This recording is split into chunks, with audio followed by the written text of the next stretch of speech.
But I began my involvement with the Missile and Space Program in 1959 as an officer here at the U.S. Army Missile Command.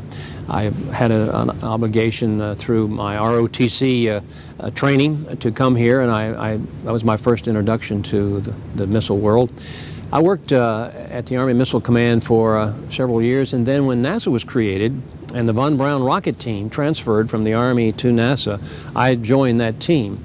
I was in the Public Affairs Office beginning in 1961, and I worked there through the 60s, Mercury, Gemini, Apollo program, and had an opportunity to engage with all the early astronauts, the Mercury guys, the Gemini guys, and of course the Apollo moonwalkers, and worked for Von Braun as one of his PR guys, and I had an opportunity to interact with him on a regular basis, and learned a lot from the Rocket Man, as we called him, and so that's how I got in this business today. I stayed there for about 10 years at NASA, and then I transferred at really the encouraging efforts by Von Braun to a place called the Alabama Space and Rocket Center, and that was a museum project that he conceived and convinced the city fathers and state of Alabama and many others to build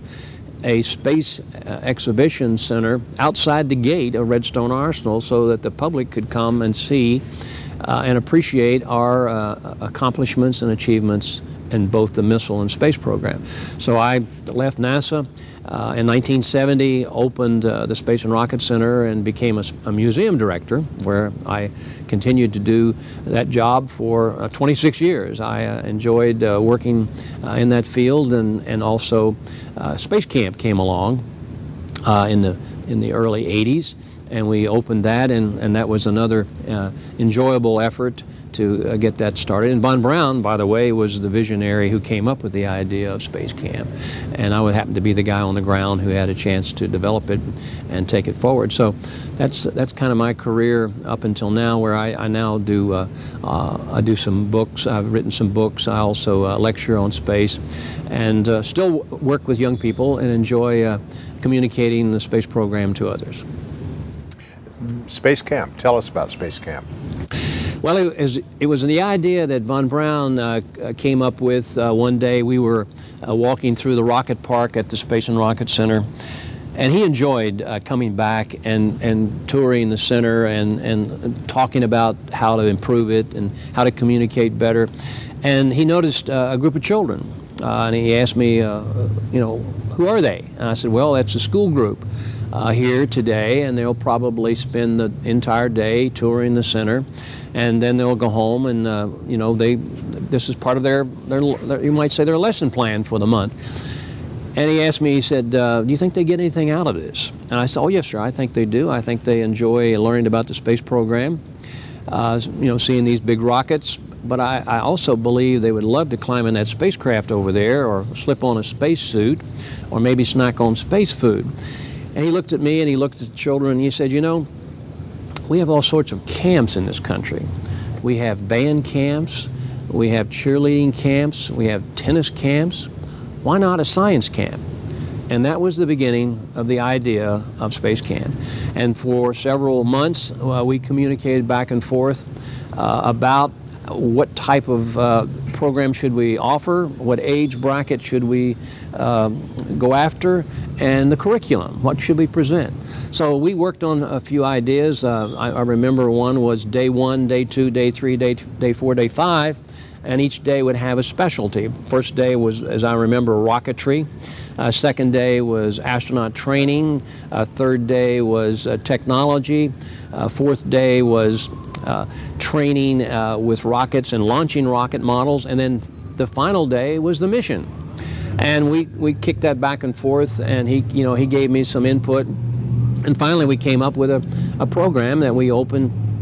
In fact, the way I tested it, I asked my daughter, who was 11 years old at that time, to bring her buddies together, and let's get about 12 people, and bring your sleeping bags, and we're going to go spend the weekend at the museum. And we did. And we basically ran a little space camp experience on Friday, Saturday, and found out that it was a keeper. You know, the youngsters just ate it up. We let them climb in spacecraft. We let them put on spacesuits. They snacked on food. They launched a rocket model, and lo and behold, we realized that we had, you know, a really intriguing experience that age bracket, especially the 10, 11, 12, 13-year-old age bracket, would really appreciate. And that was really the beginning of Space Camp in 1981, 1982. So it's been going for 30 years Yes, now? Yes, it has. And over 500,000 children have participated in some program in Space Camp. And so it's still going strong, and it's, the thing that Von Braun wanted to do that I didn't really appreciate at the time, I think, he wanted to introduce the next generation to the space business. He wanted to share, especially the Apollo days, he wanted to share that with young people so that would trigger their interest in pursuing a career in science, engineering, and that he was looking for that next generation of problem solvers and rocket scientists and space people. So he knew that if we had something where we could show the young people what we've accomplished and let them get inside, you might say, the program and really appreciate it, that would cause them to want to study in this field and become a part of the space program. So it was a recruiting program kind of idea that he had, and he was very creative with that type of thing. His management skills were very, very unusually, I'd say, effective in those days, because he was very busy planning the Apollo program, the Saturn program, but at the same time, he was looking at the future. And that was one of his ideas, was let's introduce young people to the future.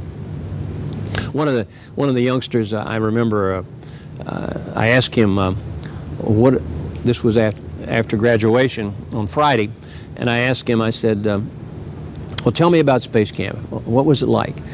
He said, this is the first place I ever been where it was cool to be smart. And I remember that, where it was cool to be smart. And it was a haven for the nerds. It was a place where guys and gals who had a real interest in technology could come and engage, participate, and not be made fun of. So it was a place where guys and gals like that really enjoyed getting smart and showing off that they were smart.